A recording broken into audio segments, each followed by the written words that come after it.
In this short video, I'll show you how to set up a CRON expression using N8N as a trigger. For this one, go ahead and click the plus sign, or at the right side, there's also a plus sign which you can press. Type in CRON, and a scheduled trigger should pop up, which is basically what we need. So go ahead and press that one. At the left side is the trigger interval. Well, lets you choose what option you'd like, but for us, we'll use the custom CRON, which is this one. And an expression tab should pop up at the bottom, where it's format. So let's quickly go over how CRON expression works. This will help you exactly when your workflow will run. A CRON expression is made up of 5 fields, and each field represents a unit of time, and here's how they're ordered.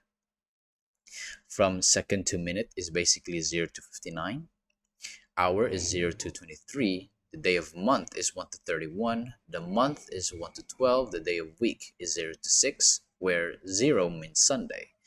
The numbers basically lets you what numbers that you're going to input in the expression. Each field can be filled with an asterisk to mean it means every, so it will repeat. Specific values like numbers, 0 for midnight basically, or names like FRI for Friday. So for example, if I were to input this 0 space 0 space 8 space asterisk space asterisk space asterisk, this basically means that every day, every 8 a.m., the trigger will pop up. The cron will work. So whenever you're using the cron node in N8N, just fill in those fields to match the schedule that you want.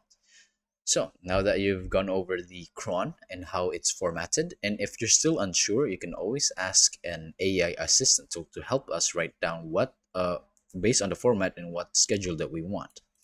Since I've already inputted mine, I'm gonna go ahead and go out of the node and add another one and type in code. There you go. And we'll erase the code inside and make sure the language is JavaScript.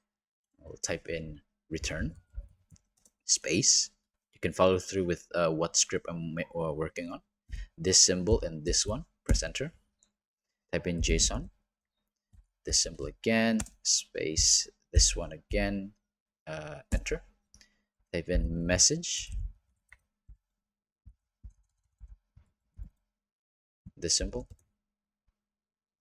this one as well, and type in the message you'd like whenever the node is triggered. So something like triggered, workflow triggered at 8 a.m. There you go. Put another symbol like that one. There you go. Press enter. Well, I think we're done here actually. Or whenever you see this script, make sure at the bottom you put this symbol right here. This will allow the script to work since we're using JavaScript. Once that's done, we can go ahead and close the node and we'll connect the two nodes together. Make sure the schedule trigger, which is the cron basically, is at the first node right here, connecting to the code. So whenever we test the workflow, when it does trigger, it should work and allow us to receive this message every 8 a.m. There we go. Now you know how to set up a cron expression using N8N as a trigger. You can watch this playlist if you ever get stuck with this problem.